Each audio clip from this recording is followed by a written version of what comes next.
Yes, good evening, ladies and gentlemen. Mr. Donfred, distinguished guests of this conference of the ICD. It's not that easy to speak at the end of such a long conference day, but it's a great honor for me to speak to you, and I'm very glad to be here in Berlin today. The members of the German Bundestag are organized, as we heard, into committees, and I'm a member of the Committee for Education and Research. And so I have a special focus on education and research policy today. And actually, our work is organized into even more specialized tasks. Like all MPs, I am responsible for certain subjects for which I serve as the rapporteur. And for my parliamentary group and committee, the CDU, I'm a member of the CDU, the governing party of Angela Merkel. I'm responsible for all European education and research policies, and also for the topic of student financing. And I would therefore like to focus on education and its role for sustainable economic growth. Economic is a high priority, not only in Germany, we heard also in Bulgaria, and many governments and countries have realized that education plays a big role in ensuring sustainable growth. Sustainable means securing not only today's competitiveness, but securing long-term improvements too. And this can only be achieved by a more education-intensive society. And all emerging countries invest a lot of their resources in education. Hundreds of new universities are being built, and there's a real drive for education. But is education all about universities or high school degrees? And how can you make sure that not only the children of the rich have the opportunity for studying? I will give you my answers in two parts. First, I will focus on the dual system of vocational training, and secondly, on student financing. Vocational training versus university education, what does that mean? In Germany, we have a very successful alternative to university education. It's called the dual system of vocational training. What exactly does this mean? In Germany, training for many vocations is provided by means of a dual program of training and education. Apprentices spend 3 to 4 days a week at a company providing vocational training, where they acquire the practical skills required for the field of work.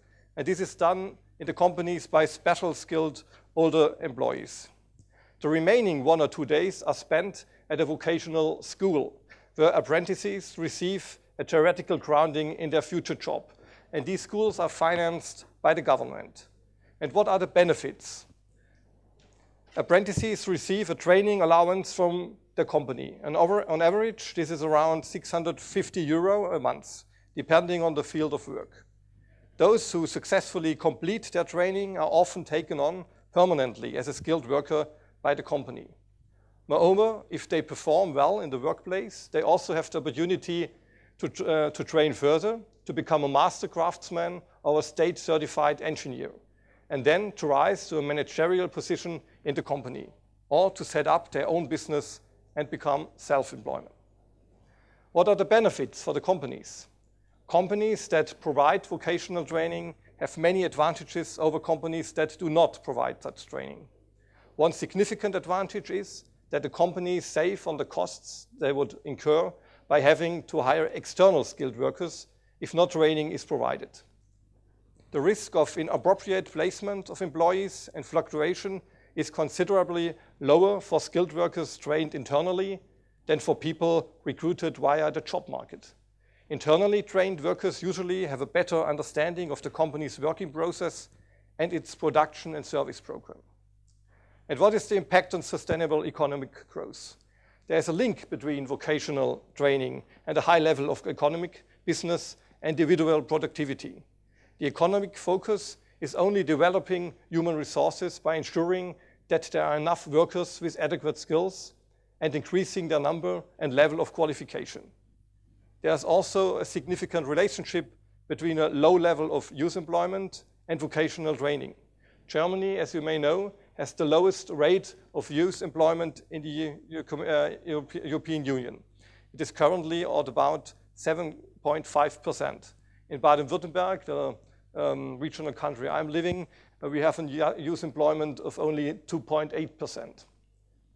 Coming back to what I said before, What is the advantage of this dual system of vocational training as opposed to a classic university education? First of all, it is not, of course, a matter of being opposed to university education, but of having a system that serves as a very good complement to it.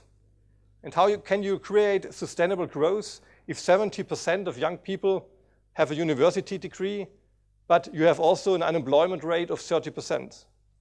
The dual system of vocational education is closer to the needs of the job market and a very attractive alternative to a university education.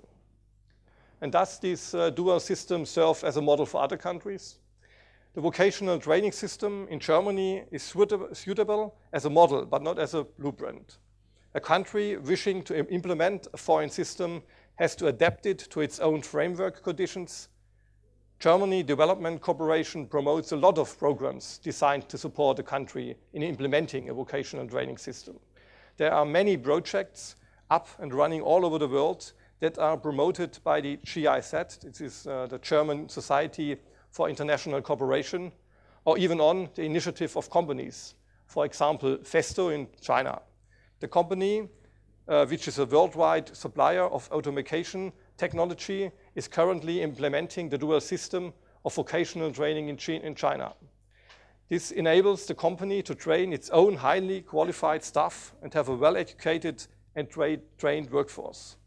At the same time, it means that China has more educated, trained and experienced staff, which leads to more competitiveness and more economic growth, a sustainable kind of growth. Even US President Obama mentioned that the German vocational training system as a model for the United States of America. To sum up, the German vocational training system is very attractive for many countries and, in my view, very important for competitive and sustainable economies. I hope I was able to give you a brief overview of the German vocational training system and its advantages. Now I come to the second part of my talk, student financing and its role for sustainable economic growth. I will talk about the Federal Education Assistance Act, or BAföG for short. The Bundesausbildungsförderungsgesetz, a word which can only be invented by the German bureaucracy, or BAföG, provides support for students whose families are not financially well situated. You know, we have no study fees in general in Germany, but the students have to finance their living costs. But what means this BAföG? Students from a non-academic background get the opportunity to study at university. This creates a more diverse student population and later a more diverse occupational group. Students at universities are able to concentrate on their academic career instead of having to do several jobs to finance their living costs. Students can also receive funding when they spend part of their university studies abroad. In contrast to a conventional study loan, the funding can actually be increased if necessary. The funding of the BAföG conditions don't put immediate pressure on students after they have finished university. Only a maximum of 10,000 euros of the funding received has to be paid back, unlike an ordinary student loan where the entire amount received has to be paid back. Students don't have to stay paying back their funding immediately, but can start paying back 5 years after they have finished their studies. They are also allowed to pay back the funding over a period of 20 years. In order to receive BAföG continuously, students have to pass certain stages of their university education within a certain time period. This means that students are generally more focused on their studies to ensure they receive funding for the rest of their time at the university. Receiving funding doesn't only mean that students receive money. They may also receive supportive payments for their health insurance to get discounts on their daily expenses. Unlike most available scholarships in Germany, eligibility for support via BAföG is not dependent on achieving certain grades. Once someone has worked for a certain number of years, their eligibility for BAföG is not longer based on parental income. This enables people who were initially not eligible for funding due to their parents' income to receive BAföG assistance for their university studies that is only based on their own income. You may be getting the impression that the Bundesausbildungsförderungsgesetz, to say it again, is a really complex financing instrument. And I can only say, yes, it is. But what matters is that it is successful. According to the most recent evaluation report available, Germany spent 3.3 billion euros just on BAföG funding the last year, with an average number of 630,000 students receiving BAföG in Germany. For me and many others, this is a big success story, and we should focus on improving it even further. This BAföG instrument, which is designed for students from a non-academic background or whose parents are not well off, enables us to give all young people, independent of their social background, the chance for the best training and education they can get. For me, this is another condition for sustainable economic growth. You can't have truly sustainable growth if only a few of the talented can afford an education. This leads me to my final conclusions. Education plays a very important role, if not the most important role, in achieving sustainable economic growth. I have outlined the main instruments for promoting education in my country, Germany. First, the dual system of vocational training. Education is not only about the number of people with university degrees, but also about getting educated people into the job market. A well-educated workforce is a condition for sustainable economic growth. And secondly, student financing or BAföG. A society or country must enable all young talents, independent of their social backgrounds, to study or receive an excellent training. I regard this as another very important condition for creating sustainable economic growth. I hope I have kept within the time limit. Politicians, I always talk rather a lot, so I have tried to keep my remarks briefly. This leaves more time for you, and now I look forward to hearing your questions and having a discussion with you. And I know you are waiting for the Djibouti evening, so maybe, yes, I'm interested to hear your questions. Thank you.